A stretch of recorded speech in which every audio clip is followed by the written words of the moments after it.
삼군 도치찰사 이종무 장군을 선두로 하는 조선의 전함 227척이 대마도에 도착했다. 조선군은 적선 129척을 포획하고 왜구 100여 명을 죽인 후 대마도가 조선의 땅임을 선포한다. 대마도주는 저항을 포기하고 스스로 조선의 속주가 되길 청해왔다. 경제적인 측면에서는 대마도 사람들이 필요로 했던 식량과 쌀입니다. 면포, 생활 필수품이죠. 그것은 전적으로 조선으로부터 조달을 받았다는 것이죠. 따라서 영토적으로는 분명히 일본 땅이지만 그 시기에 만들어진 조선의 고지도에서도 대마도를 항상 조선의 영토에 포함시키고 있는 것을 우리가 확인할 수 있습니다.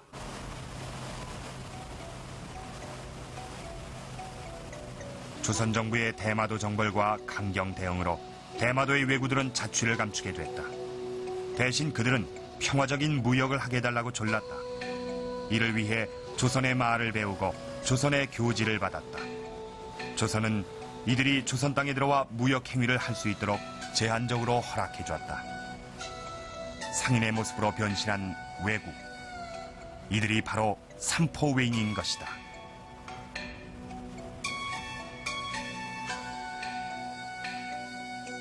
이 일본 큐슈에서 대마도까지의 거리가 124km, 또 대마도에서 조선 이 남해안까지의 거리가 53km입니다.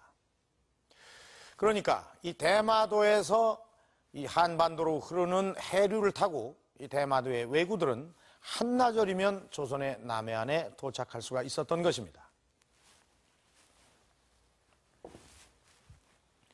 누구나 쉽게 마음만 먹으면 한반도의 남해안에 건너올 수가 있었던 것입니다.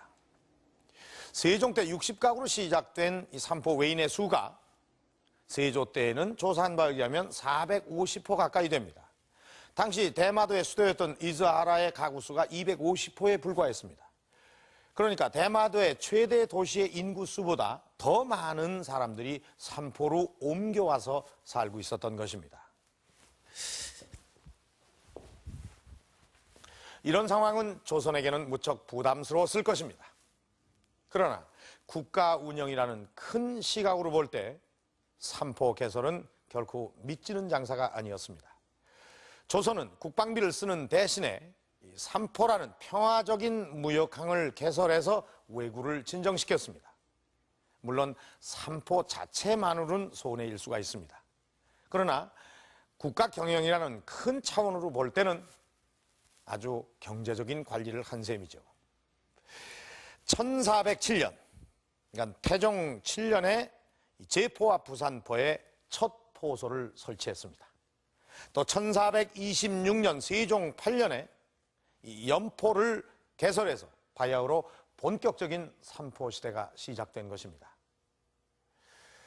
평화적인 무역의 중심지를 선포하고 문을 연 삼포, 무역항 삼포는 과연 어떤 모습일까요?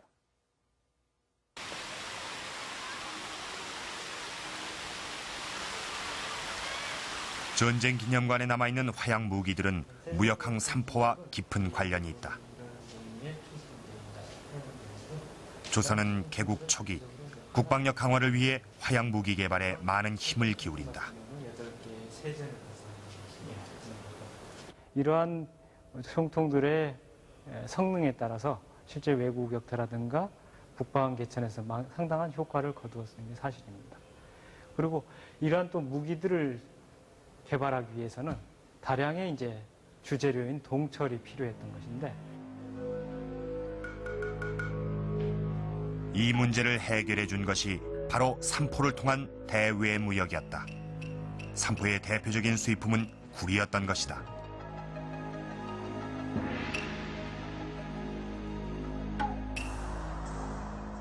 그렇다면 우리의 수출품은 무엇이었을까? 그때까지도 일본에선 면화가 생산되지 않고 있었다.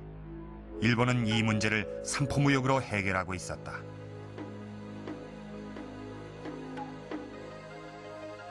처음에는 명주라든지 모시, 삼배 이런 것이 가장 중요한 수출품이었습니다만 15세기 후반 이후에는 대마도에서 목면만을 요구할 정도로 목면이 가장 중요한 이 수출품이었습니다.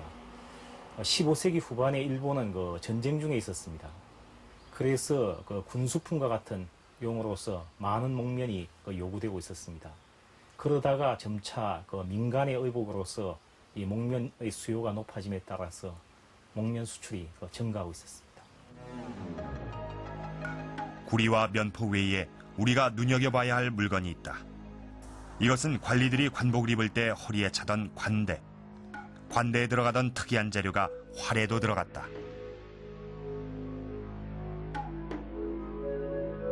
이 재료의 이름은 수각, 바로 물소뿔이다.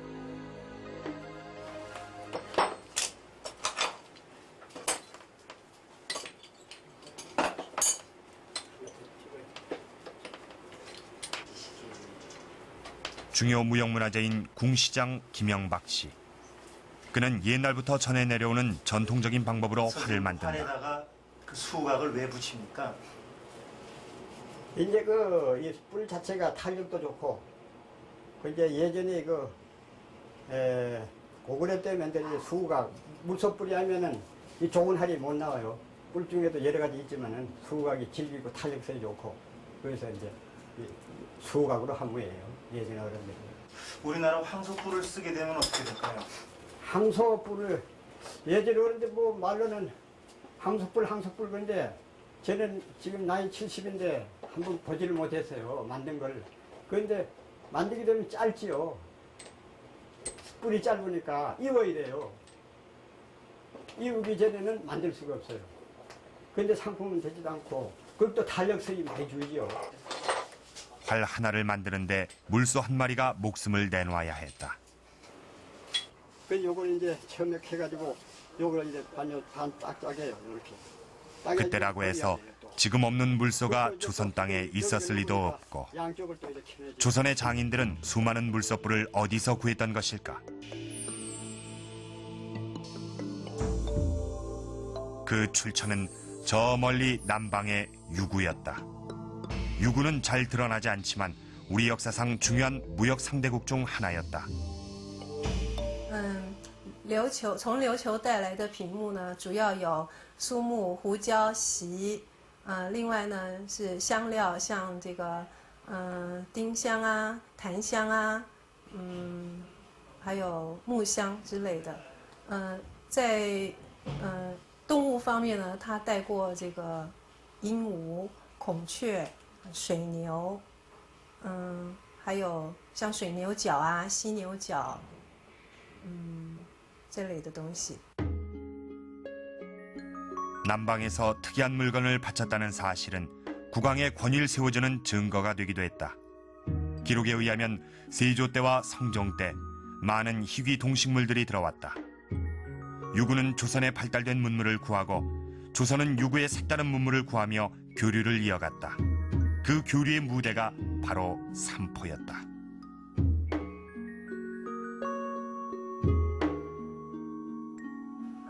具体的我想是很困难的，因为王朝实录上面呢，通常呢只有品目的记载，但是没有实际数字的记载。